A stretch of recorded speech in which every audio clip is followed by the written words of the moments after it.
Beed police दलातील रणजित कासले यांच्या निलंबनाचे आदेश देण्यात आलेले आहेत। निलंबनाच्या आदेशानंतर राजकीय नेत्यांसह पोलीस अधिकाऱ्यांवर गंभीर आरोप त्यांनी केले।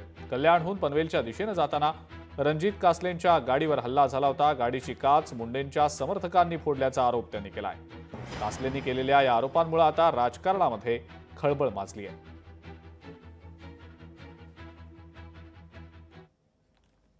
माझी आज एकतर गाडी फोडली, या अगोदर माझा नोट 10 मोबाईल फोडला।